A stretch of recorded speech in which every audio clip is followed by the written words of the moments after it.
changes to the outreach plan, and I put that on a document. Let me get a link to it in the chat so that everyone can see that.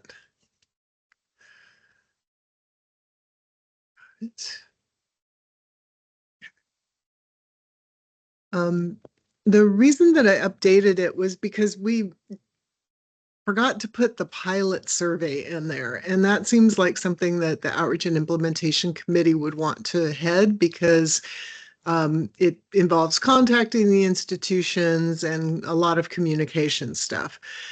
It also is an opportunity for you to draft some implementation guidelines and see how those work. So the timeline for the pilot survey, we're hoping to have the draft survey approved by the council at the February meeting. So that's towards the end of February. And then be able to open the pilot up around the end of March, beginning of April. So we've still got a few months. It's a lot of work to set all of that up. And there's a couple of things that need to, HEC is still trying to get Qualtrics so that we could potentially set the survey up in Qualtrics and use that, which I think would be ideal, because then we'd have the base survey already in Qualtrics. That would save us time later on. But the folks who are on the survey writing committee, their work will be pretty much done by the end of February. So my suggestion, or by the end of January, honestly. So my suggestion is that they move over into one of the other two groups, probably this one, because this is where the bulk of the work is going to end up being in the spring. Okay.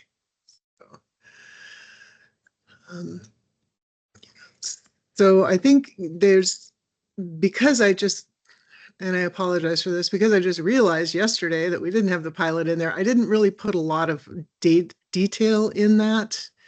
And so I'm hoping that folks might be able to consider adding to it and editing it. Do we want to review it real quick here? Would that be helpful? Sure. I think so, yeah. Okay, let me go ahead and get it screen shared.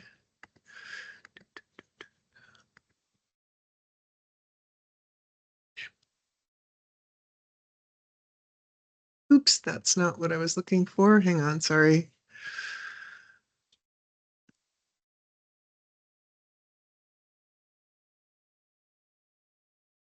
I think this is, that should be it. Okay, great. All right. Make it a little larger. Okay, so this is the part that I added, that just the reason for the pilot survey is so that we can understand the user experience, right? We want to mostly have students and anyone else who's interested, really, but mostly students and I think advocates go through the survey, make sure that they understand the way the questions are written, make sure the questions aren't overtly traumatizing to anyone. I think we've done a good job with that. We'll have done a good job with that. We want to get a sense of how long it's going to take folks to complete the survey online. And yeah, and then give us that feedback so that we can then incorporate it into, make changes to the survey as necessary. Any orders of the questions might be another thing that we need to change. And then if there's any suggestions on implementations, they could give us that. So I had started a Microsoft form to collect the contact details from folks who are interested in helping to review the survey and other work that the council's doing. I have 10 people in that pool. That's not enough. So we need to do some outreach to bring more people in for the pilot group.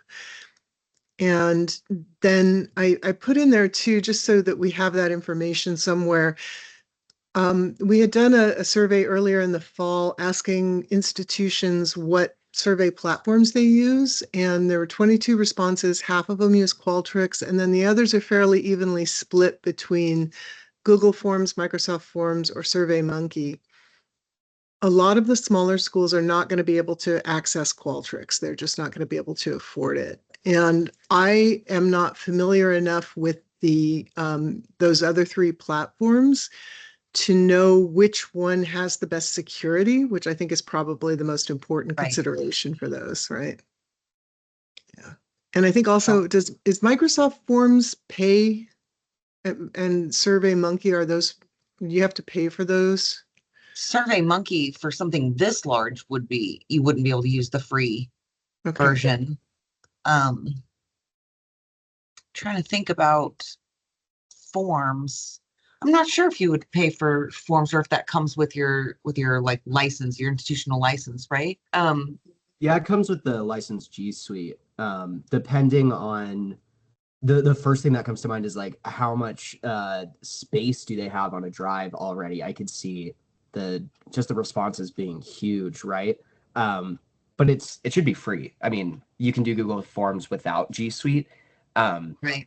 But yeah, I worry about the security just a little bit with Yeah, that would be my issue on Google and Microsoft, just because they are such large platforms. Mhm. I don't know.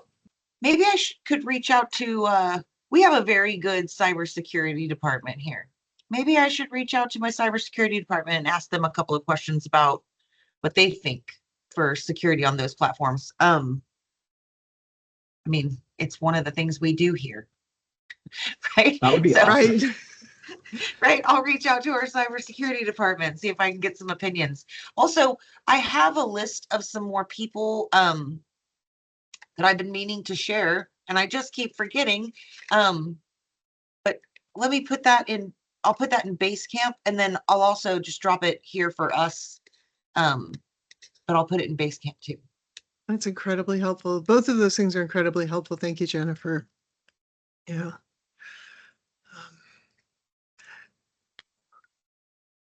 And this, I don't know, this could be a really good student project, right? It's one of the things I miss about working at a university is that you can't just go, let's get a student to do the work for us. Well, I was about to say, I have a Title IX steering committee that Mhm. has students that sit on it. I wonder how many other, the list I'm about to share is all of the Title IX coordinators and other people on campuses that were interested in getting outreach letters. I wonder if they have students on their steering committees that might also be willing to take it as a way to help improve the survey. That would be great. That is such a good idea. Sorry to interrupt. That is just such a good idea. Yeah. Because most of us have some kind of a steering committee or I would imagine.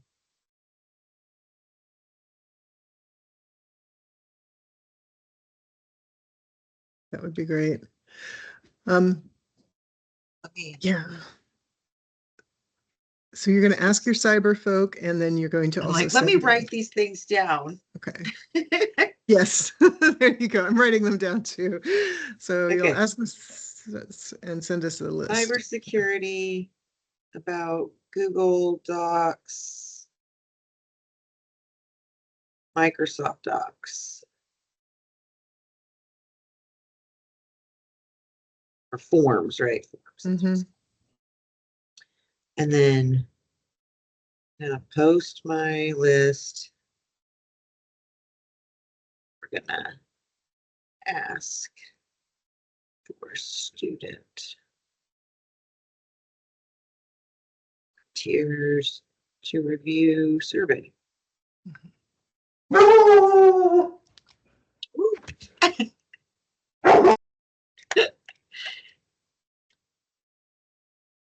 Glad we have consensus from the dog. Really important. Really, really important. Yeah. Sounds like squirrel issues again.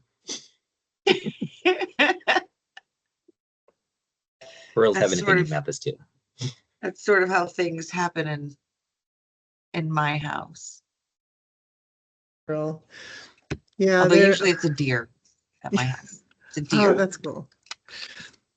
I think this is contractors. There are the folks next door have been having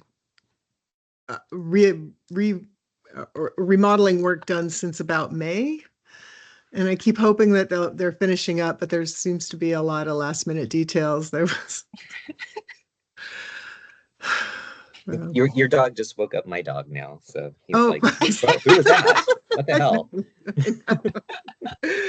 Oh, Then if I was dear. home, we'd have a dog party going on because mine would be going crazy, I'm sure. Because I have two now. I have an old man and a puppy. And so there's very different energies happening in my house, right? Mhm. One is barking because he's crotchety, and the other one is barking because he wants to play. Mhm. Yep. Okay, so student volunteers from steering committees, which, okay, yeah, I already know of 4 people who have a steering committee. So with students, because we've talked about it. So, Great. and then I'll post the list of contacts. I'll contact cybersecurity and ask them from their opinions on that.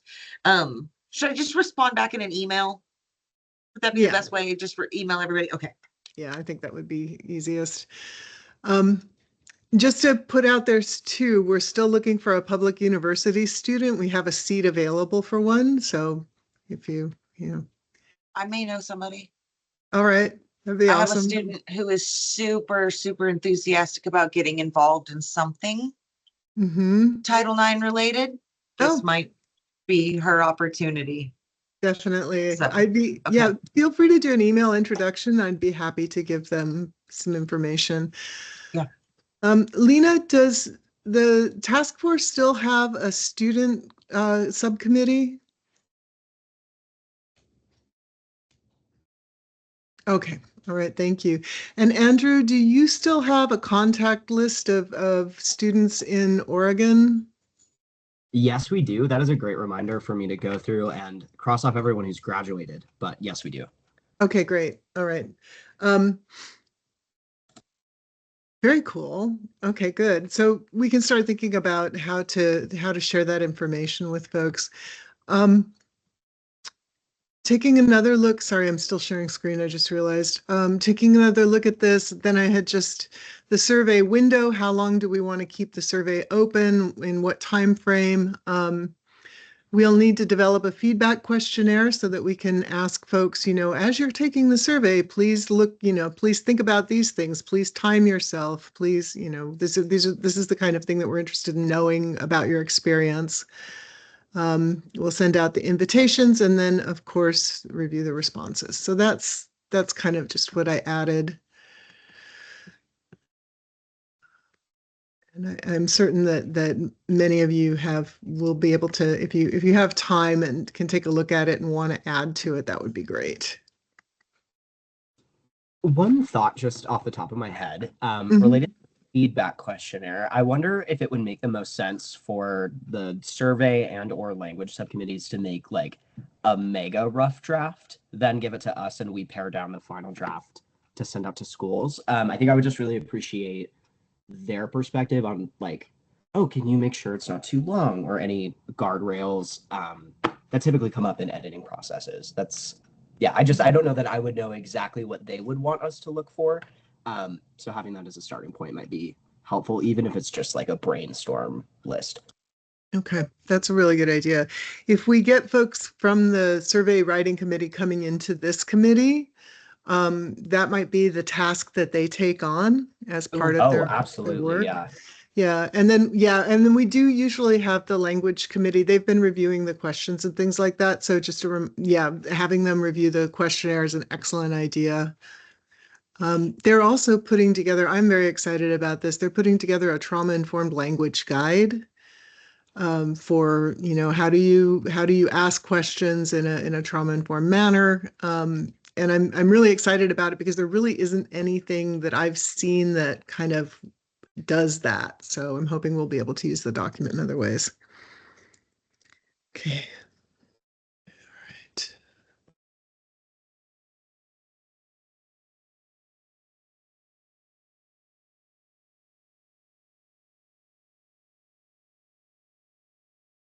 The other thing that I just want to say out loud regarding the survey window, as you know, in my EVC seat, the thing I'm always going to say is talk to the other states.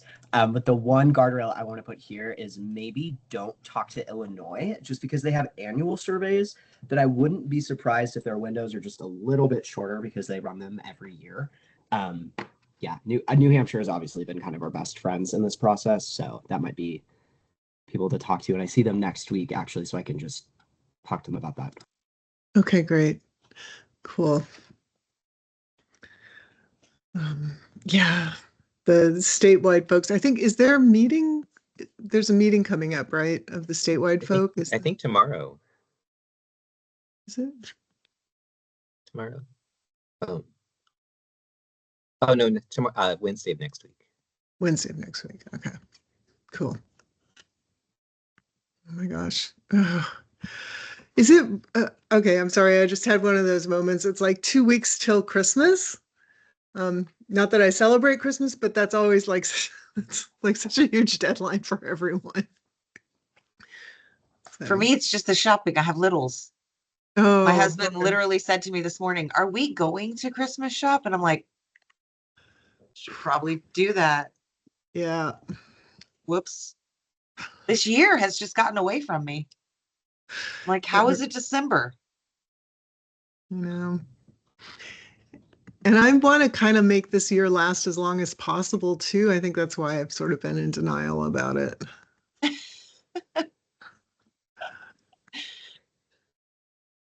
It hasn't been a great year, but I feel like at this point, I'm like, oh no, what next? Right. What is that meme where everybody's just like holding on the top of the roller coaster?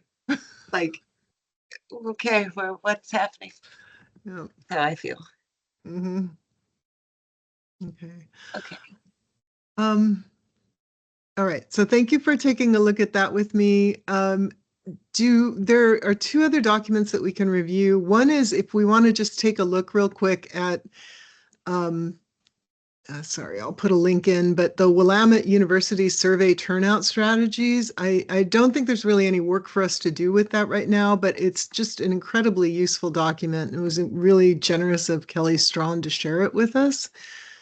They had done, he is rightly very proud of their 36% response rate on the survey. That's like unheard of. It's very, very high. So the kinds of things that he was suggested, that they had done, I think are really things that almost any school can do. They're fairly intensive in terms of communication and labor, but not, except for the posters, maybe not so much in terms of cost.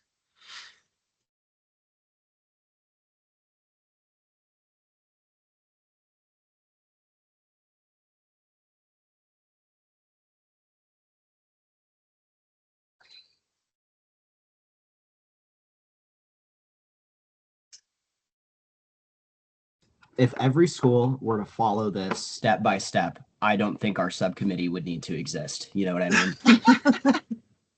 Right.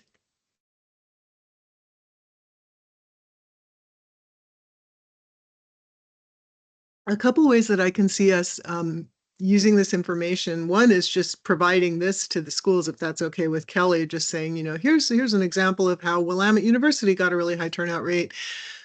But we could also use this to help establish a calendar that we can share with the schools, because we want them to start thinking about putting together their survey committees, right? Their survey implementation committees. And then a calendar for how to do the communications, 1 month in advance, contact the faculty, 2 weeks in advance, that kind of thing, so that we can kind of lay it out step by step and they don't have to recreate the wheel. Right. Kind of even like maybe like some kind of a Gantt chart or something to show them like at what point things happen in the plan. Mm-hmm. That is, from what I've seen, where a lot of the confusion happens. And so I absolutely co-sign that idea. I love that. Okay. Yeah, I know on my campus that would be the absolutely struggle, right? Getting everybody on the not on the same page, because everybody's always on the same, not always, but we are often on the same page. It's just about being on the same calendar, I guess, right? Making sure that we have allotted time, right, in certain spaces in our calendar in order to meet those things. you know, like my committees are stretched out all over across campus, right? And I'm sure all these other schools have very similar committees, right? Because we like to have stakeholders from everywhere. But that often makes aligning people's work schedules or how they, right, how they organize that work, right? So that Mhm. would be really helpful that way, and helping campuses sort of organize that work across campus on the same timeline. Mhm. Yeah, I like that. Yeah. Yeah, and it's something that they can pick up and they can move to fit their academic calendar too, right? Because every school's going to have different events happening. Yeah. And that just allows them to squeeze it, to put it in there. That way they know and they can sort of adjust around, right? Instead of it just being thrown on their plate and then they have to move everything else, right? It's nice Yeah. to sort of be like, I know I have this coming that week. Yeah. Okay. So that sounds like that Gantt chart is a deliverable that we want to kind of add to. Okay. Yeah, turn this into some kind of a, yep. Okay. Something else that's coming to mind that I'm not sure if now is really the right time to bring this up, but based on a lot of feedback from students, I think it's important to name that there's a lot of mistrust between students and their institutions, right? And often the first question that we get is, so where's the data going? What are you doing with it, right? And I think for a lot of survivors especially, they see this as, oh wow, I think, the institution just wants to extract more data from me. They don't really care. I don't know where this is going. And so what we found is having additional messaging come from student-facing groups other than just student government, right? Like the GSAs, the Planned Parenthood Generation Action, college Dems, college Republicans, like the places where students actually spend their time and their energy. I think I would love to explore what it would look like for us to build out an arm for that. I think, yeah, if there's anything I've really learned in the climate survey stuff, there are two arms of implementation. There's the university side, making sure faculty feel comfortable. I think this document absolutely accomplishes that. I think the only other thing that maybe we could supplement this with is, again, that student facing, having the message come from students to alleviate maybe some of that potential mistrust. So the survey is supposed, just so I have the timeline straight in my head now, because I've seen so many dates and whatever. So, so we're supposed to implement the survey in when of our school, of our academic year. So we're writing the rule on that right now. And the way the rule is written, the draft rule is written, is that when you receive the survey and the implementation guidelines, that starts a 2-year window. So the Okay. schools have that 2-year window to administer the survey for the first time. Okay. Okay. And then So it doesn't necessarily have to be administered in 2025. They could administer it in 2026 and still be in that 2-year window. Okay. Yeah. Well, the reason so technically they could do it at any point in time during the year, whatever works best for them. I was just thinking about right now, my prevention and outreach committee, one of the things that they're working on is updating our website and sort of revitalizing. That's the best word for it. Some of our prevention efforts on campus, right? Whether it be around, Sexual Assault Awareness Month or Stalking Awareness Month, whatever those things are. And this could be an opportunity, like those things could be opportunities as well for like those student groups that are involved in those other outreach and prevention things, right? So if we're okay. Yeah. So April is usually Sexual Assault Awareness Month. Yes. And so, your Take Back the Night events and things like that happen. So there may be that idea of piggybacking on the messaging, I think is absolutely great. Right. And October's And, domestic violence and January stalking. Yeah. So there's Yeah. several months to sort of bring it to the forefront, right? Yeah. Yeah. Best practice and recommendations will be that the survey is administered towards the end of the spring semester. Because because that way you catch the experiences of freshmen during their first year. And that's really critical because we know that freshmen tend to be at highest risk because they don't have established communities and relationships on campus. So, yeah, if you can do it towards the end of that spring term, that seems to work the best. I think Andrew, your point about involving student groups and explaining, I think that's where the messaging is so critical and so important that students understand this survey is not. We know that some of the schools are going to do this to check the box and say they're in compliance with the law, right? But this is such an opportunity for not just for schools to get information that they could use to improve their prevention and response, but for students to get information about what's really happening on their campus, and prospective students to get information about what's happening on campuses that they're interested in. And I think messaging that comes to students and from students that says, look, we need, if you don't trust the administration, this is your opportunity to get information out there about what's really your experience. The other thing that's really important and really critical is where it comes from. Willamette, it came from the Associate Dean of Student Affairs and the director, I'm not sure if that's the same person. Oh, yeah, I guess it is. And the director of the Health and Wellness Center. And I think that's really critical to think for schools to think about which are the most trusted groups or the most trusted institutions on campus. Because no offense or anything, but a lot of times it's not the Title IX office, right? Yeah, no. Student affairs is where I'm going to put mine out of, because our student involvement and belonging is the big, right? Everybody trusts them, and that's where people go for comfort and to find inclusion on campus. So that's where we're probably running ours out of. Our integrated student health is very small.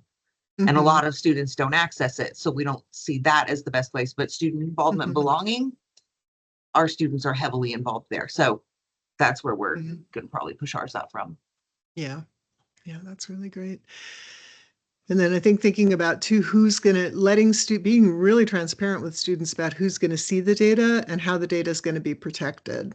And getting that out in that initial messaging.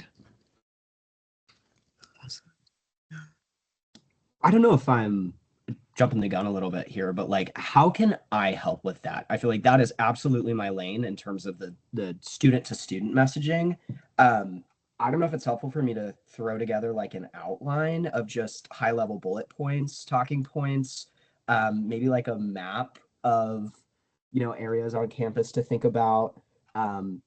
We love T-charts at Every Voice if it's helpful to think about school messaging versus student messaging. Yeah, let me know. Please. Yeah, that would be very helpful. Yeah. Even if it's just something that we can share with our student groups or something as well, so that they have, right? Absolutely. Yeah, our student government will be very influential probably in getting this survey out. Or at least answered, right? Getting people to respond to it. Our student government, I think, will be a big ally for us there. So anything that we can provide to those groups to help sort of build their trust in the survey, and then also, right, so that they can then convey that would be great. I just want to say I'm really excited about this, and I'm really glad that we're feeling so grounded in students in this, because I always worry, you know what I mean, when we're doing such a big project like this, right? The students get lost. Yeah, exactly right. We're not doing this for faculty, you know what I mean? I mean, sure, this helps them, but not as much as it'll help students literally 2 years from now, Yeah. Yeah. The other way that I hope that I would love to see the schools and the domestic violence, sexual assault community agencies and the students be able to use this data to go to the legislature and say, give us some freaking money. You made us do all this stuff. We've got all this information now. Obviously there are needs, fund us, because I know we've been hearing from the schools, you didn't give us any money and you're asking us to do all this stuff. And Lena, I know you're hearing from the agencies, the schools are asking to do us to do all this stuff, but we don't have any money from them. So yeah. Yeah. Yeah. So yeah. So that I think that's what are the uses of the survey awareness, and also awareness of where resources are necessary, I think. Yeah. But I wish that it's, they were surveying us about that. Like, I wish that the state was interested in how much money we actually have to devote to these things, right? Um, I was working with my VP finance the other day and they were like, how much money do you have for prevention efforts on campus? It's like literally like $1 per student. Like that's what it breaks down to. And that's, what am I supposed to do with $1 per student? mhm, Like how effective can I really be? yeah, yeah.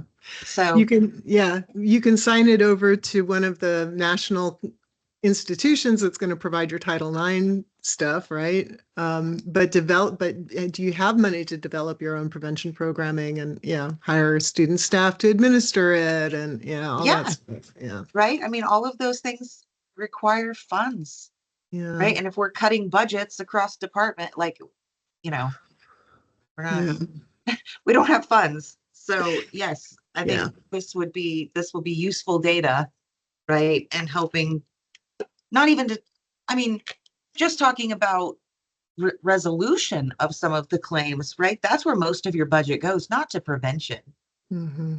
right? And prevention is really the biggest thing that we need to be focusing on right? So Mhm. I don't know. It just seems like we're backwards. So yes, this could be really helpful in helping to get us straight, maybe. Well, and then also how many dollars are devoted to resources for students who've experienced sexual misconduct, right? If we know that they're academically at risk and we know that they're experiencing really severe mental health issues and access issues, and there's no money, really no money anywhere that's designated for those student support services, that to me, and we certainly cannot rely on the federal government for those kinds of dollars. Right. Yeah, that's yeah. So Yeah. yeah. Mm. All right. So we're all on the same page and the same paragraph, I think, Andrew. Yes. Yeah. Um, I guess the last document that I had been asked last month to draft a letter for the schools that would give them information about what's going on and sort of start asking them to start getting ready to prepare themselves. Um, and I didn't get that out with the materials. Would you like to review that now? Is that something that would be helpful? Is that draft letter that's Yeah, and I've just updated it again, of course, within the last few minutes. Let me go ahead and share that just to make it okay? so we could just read it. Let's see, here we go. Okay. And where did it go? Hang on. We see it. Oh, okay, I don't. All right, there it is. I think that's, hang on. Sorry, it's hidden somewhere. Let me find it. There we go. Okay, I got it. Okay.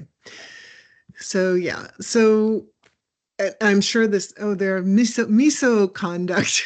Okay, let's fix. There we go. All righty then. Um, so I'm gonna I have to send this out at the behest of the council. And just the basic information. I'll let you all read it for a minute.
Yeah, that's helpful.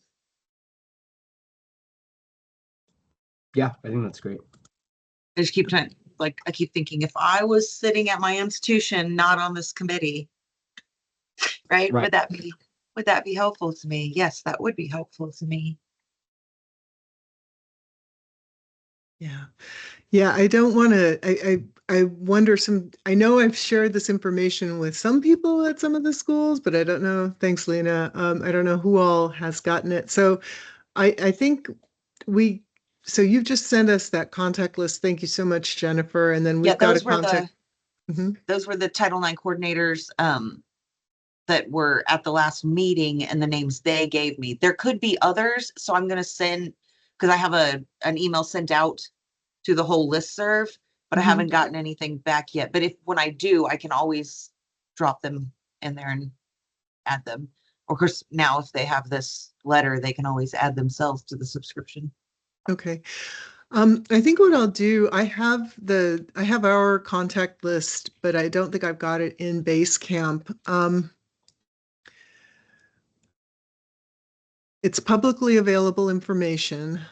I'm trying to think if there's a reason not to post our contact list in Basecamp. Because if we do, then anybody could see the names and addresses. But I feel like for transparency's sake, we probably do. So what I'll do is I'll compare my list with your contact list and add in everybody. So we've got one consolidated list, and then I'll go ahead and post that in Basecamp in our folder. And then if you all are okay with that letter, if you want to think about it and send me any edits that you have, I could send that out. It's kind of awful to send it out by the end of the week, but I think if we send it out by like by Thursday, I don't like to send stuff on Friday because I'm not sure anyone's going to look at it.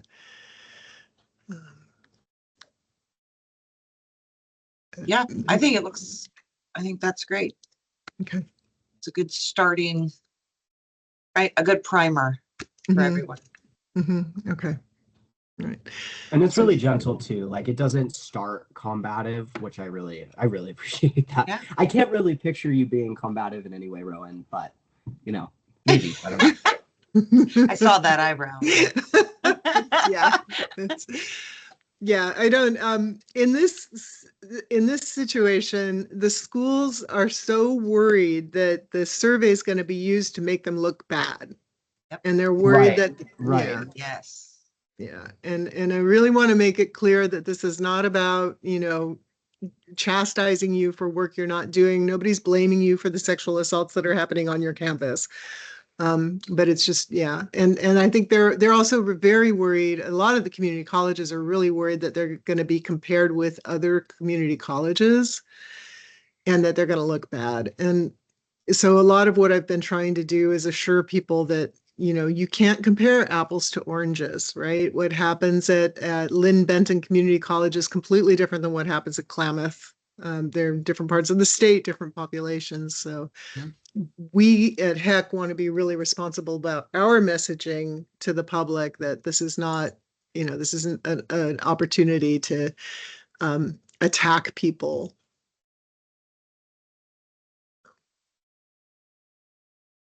Right. And I always wish I could say that the only thing that will make you look bad is not doing the survey. We would rather at least someone take it, Mm-hmm. Mm-hmm. Yeah. Yeah. Yeah. I know there's been concern on my campus, but usually most of the concerns on my campus are just about like the words that we use, right? And I'm like, I understand that, but some words are just the words. Like we can't change the words. We'll lose meaning, right? Mm-hmm. But that's really been the pushback I've had on my campus about what we release and how we talk about that, right? Yeah. But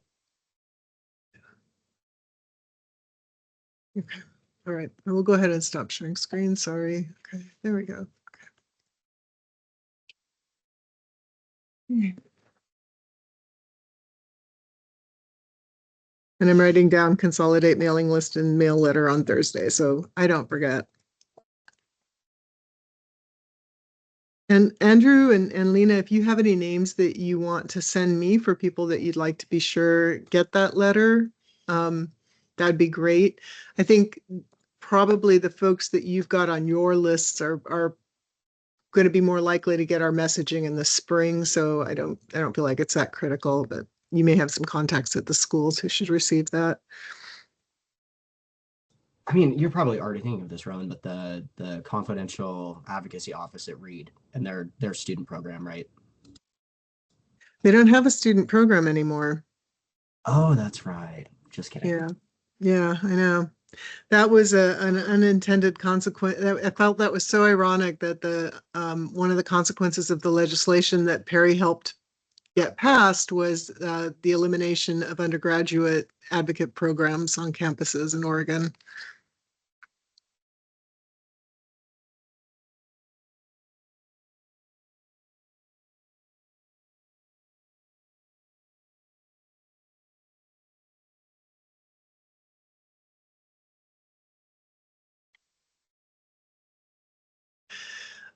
But Lena, I think if you think it would be appropriate, I would love to send this out to the advocates as well.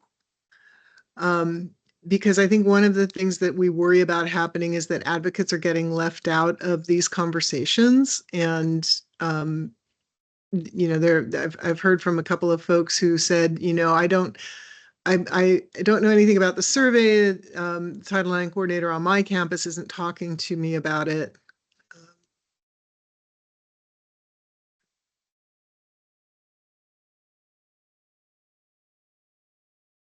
Thank you. Okay, yeah, if you can send me, or I can send you the letter and then you could forward it, which, if you want to send me the names and addresses, if you're comfortable doing that, that would be great. Otherwise, I'm happy for you to forward the letter, whatever makes most sense for you.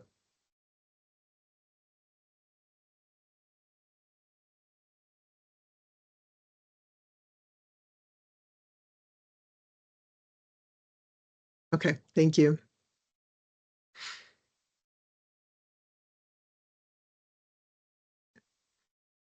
Yes, you folks want to choose does anybody want to be the chair? We could do that. I did want to ask, like, what are the actual realistic responsibilities of being a chair?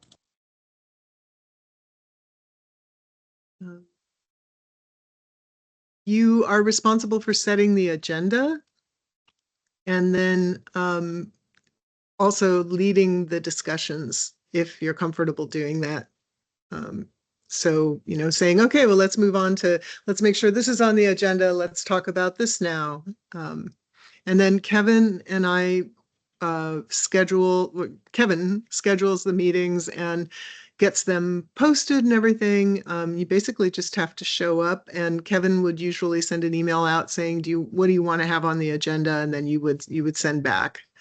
Or we might send you a suggested agenda and then you could add to it if you wanted to. Generally, I send like a draft agenda to the chair, and then they can have suggestions or not as far as revising it. So, Oh, so like no blood oaths or anything. I mean, I think when we last talked about this, I think I maybe assumed that there was a lot more behind the scenes stuff happening that I know I wouldn't have capacity for, but I'm more than happy to facilitate and volunteer for that role if that sounds okay to the rest of the committee.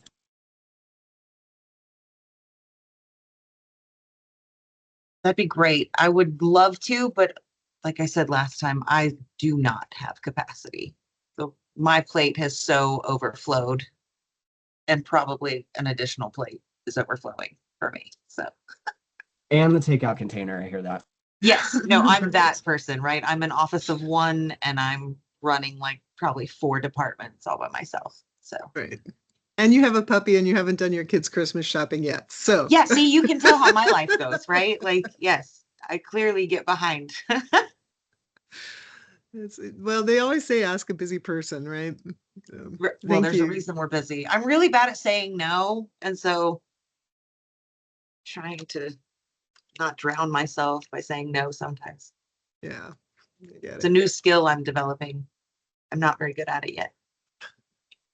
Thank Well, you for I'm- saying no. Your students need to have someone who says no to things. That's true. No, that's true.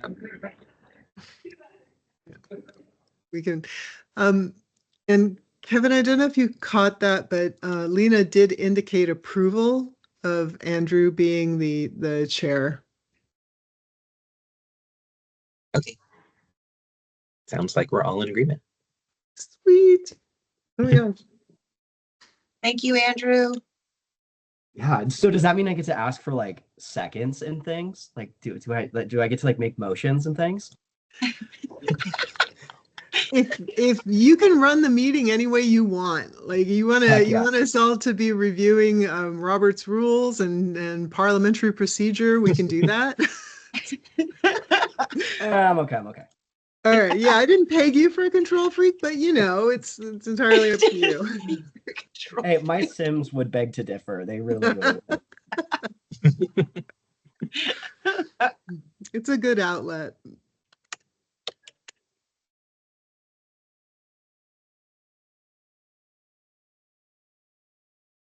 Okay. Well, I will defer to the chair if there's any other business that folks need to discuss. I will defer to the committee if there's any other business that folks want to discuss. No, I This think is how this is going to go, folks. This is how. I'm just kidding. right. I have tasks. I'm good. Like I'm gonna get to emailing my cybersecurity people, and then I'm gonna send an email out to the Title IX coordinators asking for student reviewers. And we'll see what we get. Perfect. Yeah, and I'll start to compile some talking points and dig through our student lists and get those out when they're ready. Those are the two big things on my list. So yeah, I'll work on that. Okay. And Lena's going to send me some names and addresses as well. So, yeah. All right. Well, I feel like we got a lot done. We did. Wait, can I make a motion to adjourn? Just kidding. I'm just kidding. I'll second. Heck yeah. Okay. Awesome. Well, thanks very much just for all of your work. And I'm so glad